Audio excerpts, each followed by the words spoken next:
Hey friends, do you find yourself falling into the time suck of your phone? You are not alone.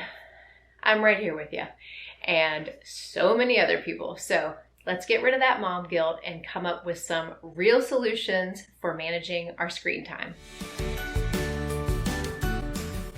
Hi, my name is Sarah, and thank you so much for visiting my channel today. The purpose of this channel is to empower other homeschool moms to have the confidence, the tools, and encouragement to homeschool your children and know you're doing a great job. So be sure to like and subscribe, and now let's jump into today's topic. So I think the first step here is acceptance, admitting that we have an addiction. That sounds like a terrible word, but for real, I think pretty much everybody with a smartphone has an addiction to it to some level or degree. And quick caveat, if you have not seen The Social Dilemma on Netflix yet, I highly recommend going to watch that. That actually is a huge reason why I'm even talking about this topic today, why it's been on my mind for the last couple of years. And if you don't have Netflix, look on YouTube for the Social Dilemma documentary, and I'm sure you can find different interviews with the guy who made that documentary and still get some good information and insight from those things. It was like a game changer, like mind-blowing information, and totally changed the way that my husband and I look at our phones and social media and screen time and all that stuff. So highly recommend watching that. Anyways, obviously you feel to some degree a little unhappy with the amount of screen time you have going on right now. Like, you recognize that there's some sort of time suck going on in your life and you're not happy with it. That's why you clicked on this video, I'm assuming. And I've been right there with you many times over. So hopefully this video will be helpful to you. We're going to talk about some thoughts and concepts and then get into some practical tips in how to manage and control our screen time so that you can be a productive stay-at-home mom and a homeschooling mom. So the second thing that we need to do is analyze our screen time.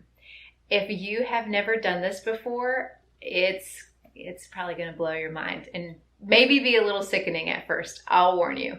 But basically, on your iPhone, I apologize for Android users because I'm using an iPhone, so I don't know exactly all the steps to finding these things on an Android, but I'm sure it's just a Google search away to be able to find these same settings and things in your phone. But for all you iPhone users, you can follow these steps. Go into settings on your phone, and you can click on screen time, and it will give you a daily average of how much time you've spent looking at your phone or using your phone for the last week. And it's pretty interesting. Quick caveat, because I'm showing you my screen time. I already feel guilty you seeing this, but I do use my phone a lot for Spotify to listen to music on my phone. I also use it for like YouTube videos. If I'm, walking around and getting different chores done around the house, I'll like listen to a YouTube video or a podcast or something. And sometimes listen to a show while I'm like folding clothes or something. Yeah.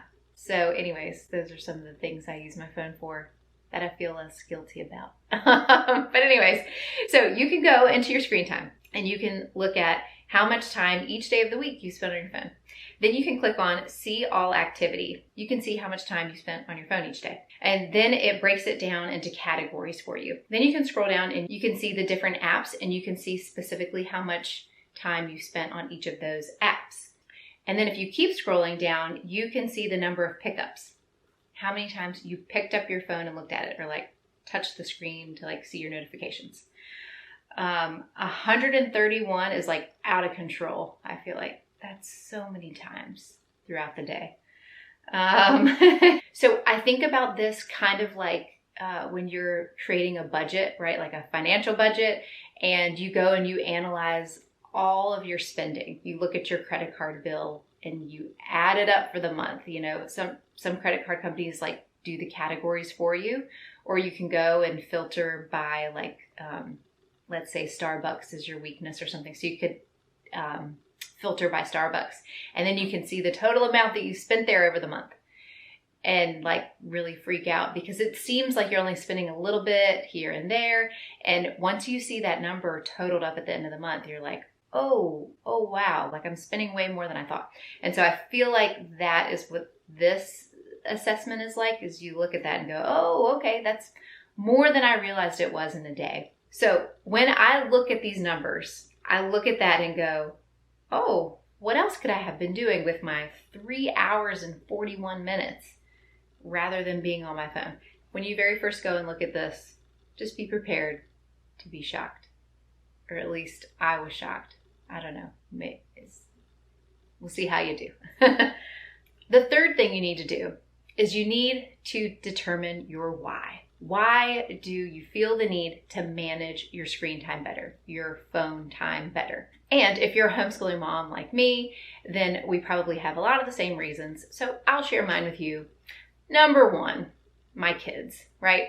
I don't really want them to remember me as being someone who was always looking at my phone. I'd rather them remember me as being present, right? Number two is the amount of time that I could be spending getting other stuff done. There's nothing more demoralizing than looking at that number and just knowing how much more productive I could have been in a day had I not gotten sucked into my phone, right? So those are two of my big reasons. Okay, so let's get into some practical tips on how to actually manage our screen time. So number 4 is setting app time limits. Okay, so let's look at how to do that. So we're still in screen time, which was under settings, and now I'm going to click on app limits.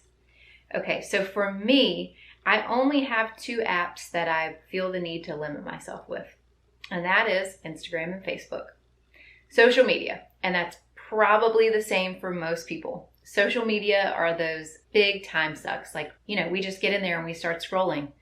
And then 20 minutes later, you're like, what just happened? Like, I just grabbed my phone to do something else and my brain shut off and I somehow opened up the social media app and I've just been scrolling for 20 mindless minutes. Like, how often does that happen? It's a terrible time suck, I tell you. And so that is a limit that has helped me so much. So the way to set that here, I'll just delete mine and show you how to set it. All right. So we're going to click add limit. We're going to search for Instagram. Okay, add, and search for Facebook. Oops. And we're going to add that. Okay, hit next. And then you can set a time limit. And so this time limit isn't going to be per app, it's going to be total. So I'm going to set 1 hour total for those apps together. All right, so click add, and there it is. Okay, so now when that time limit goes off and I try to click on the Instagram app, I get this screen. Time limit, you've reached your limit on Instagram. And I can hit OK, or you can actually hit ignore limit. You could give yourself 1 more minute. If you need 1 more minute, you can give yourself 15 more minutes. So if you're in the middle of making a post or sharing a story and you need a few more minutes to finish that, then you could select that. And then that way it's going to pop this reminder back up in just 15 more minutes. Like, whoop, you've reached your time limit. And then that's the note to yourself, like, okay, you've had enough time on social media today. It's time to get off. So setting those time limits on the apps that are big time sucks for you is going to be a huge game changer, because now you're getting reminded as soon as you've hit whatever amount of time it is that you decide to set. For me, I've chosen an hour, but whatever you want that to be for you. Because sometimes it goes off like pretty early in the day for me. And I'm like, how did I already spend an hour on Instagram? Oh my goodness. So it is a very good way to keep yourself accountable. The 5th thing you're going to want to do, this is just as big as the previous tip, is turning off notifications. Because the biggest tempter is seeing that little red bubble above an app and you're like, I got to check it. I got to make that bubble go away and I got to know, right? And so if that isn't there, then it's okay. It's not so tempting to go and check. So turning off your notifications is going to be a huge help. And also you can turn off the notifications that are coming to your lock screen and alerting you, hey, somebody just left a comment on your Instagram. Because if you're in the middle of something, you might be tempted to go and check that and then get totally derailed from what you were doing, and now you're in the scroll and you just can't escape. So turning off those notifications has been a huge help for me. Now I'm not so tempted to go and check those notifications, and I'm not so distracted from the other things that I'm trying to do at the moment. So let me show you how to do that. All right, so you go to settings, and you are going to go to notifications, and then you just scroll through the apps, and you can just, so let's scroll down to Facebook. Now I have mine off. If I turned it on, I can choose whether I want it to have a sound or not when the notification comes in. But for most of the apps on my phone, I turn notifications off because I just don't want to be notified, including my personal email. We all get so much junk mail, and we do not need to be notified every time we get a piece of junk mail. It's just another distraction. Not that we're tempted to go check it necessarily, but it's just another thing like pinging on our phone and pulling our attention toward our phone. So turning those things off has been very helpful. I just do a lot better not having that distraction in the schoolroom with me, because I am tempted to pick it up and check it. But if my husband does need me, or a family member, they can call me and I will hear that ringer from outside of my room. So that's fine. If you do prefer to be able to check your text messages as they come in during school time, but you don't want to be tempted to get on any other app, you can set up downtime on your phone. You just go to settings again and go to screen time and click downtime. And you can click turn on downtime until tomorrow. And then now you'll see that all of my apps are grayed out. If I try to click on one of them, it says time limit. My 7th tip for you is to think of your day in time blocks. So like non-phone time and phone time, non-phone time, phone time. For me, it's kind of helpful if I think of the morning as like our homeschool time, and I'm not going to have my phone on me. In the afternoon time, like they're going to have their quiet time, so I can have like guilt-free phone time, and it's fine.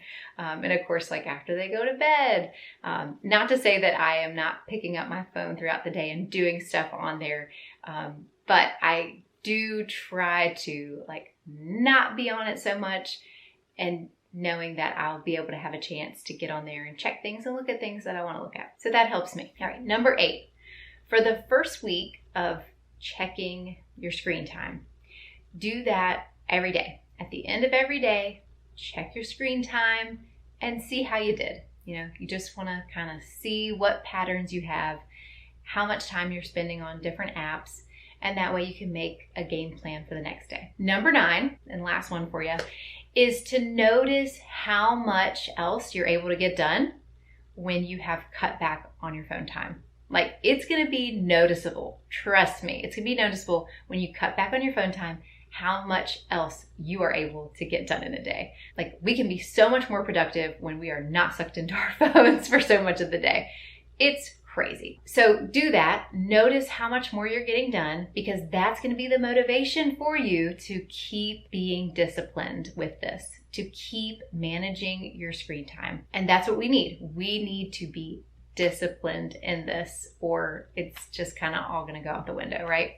So we've got to have this motivation, knowing that there's so many other valuable things we could be getting done or being involved in if we are not spending so much time on our phones. And that is going to help us stay disciplined and to actually do this and follow through with these goals we have in mind. Now, I'm not going to sit here and tell you what your screen time limits should be.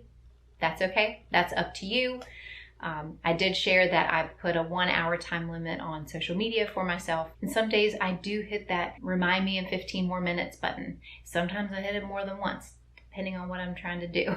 So, you know, there are days that I am spending more time on there.